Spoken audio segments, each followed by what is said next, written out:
کراچی میں nursing staff کے احتجاج پر چوتھے روز بھی سرکاری اسپتالوں میں مریضوں کو مشکلات کا سامنا کرنا پڑا۔ ادھر ڈائریکٹوریٹ آف نرسنگ نے چھٹی کے روز بھی دفتر کھول کر سینیورٹی فہرست پر کام شروع کر دیا۔ ابراہیم رند رپورٹ کریں گے۔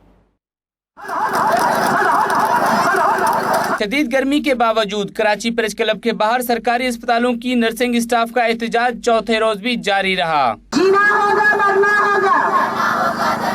6 مئی کو جو ہے وہ معاہدہ کیا تھا، تحریری معاہدہ، جس سے وہ جس کو امپلیمنٹ نہیں کر پائے، تو اس حوالے سے یہ ہمارا دھرنا جاری ہے اور انشاءاللہ یہ تب تک جاری رہے گا جب تک ہمارے مسائل حل نہیں ہوتے۔ گورنمنٹ کی طرف سے کوئی ہم سے رابطہ نہیں کیا گیا اور ہم اپنے جو 3 دن کا لائحہ تھا، کل ہم نے ہنگامی پریس کانفرنس بھی کی ہے، جس میں ہم نے یہ انٹیمیٹ کیا ہے گورنمنٹ کو کہ کل سے ہم بھوک ہڑتال پہ جا رہے ہیں۔ دوسری جانب ڈائریکٹوریٹ آف نرسنگ کو بھی فرض کا خیال آ گیا۔ چھٹی کے روز بھی دفتر کھول کر نرسنگ سٹاف کی سینیارٹی لسٹ مرتب کرنے پر کام شروع کر دیا۔ ڈپارٹمنٹ نے اس دھرنے سے پہلے یہ کمیٹی بنائی اور اس کمیٹی کو یہ حکم دیا گیا کہ ابھی تک وہ سینیارٹی لسٹ اور ایڈوکیشن صحیح نہیں بنے ہیں سارے سندھ کے سارے پبلک سیکٹر کے ملازموں کے، تو ایک بڑا ہیکٹک جاب تھا۔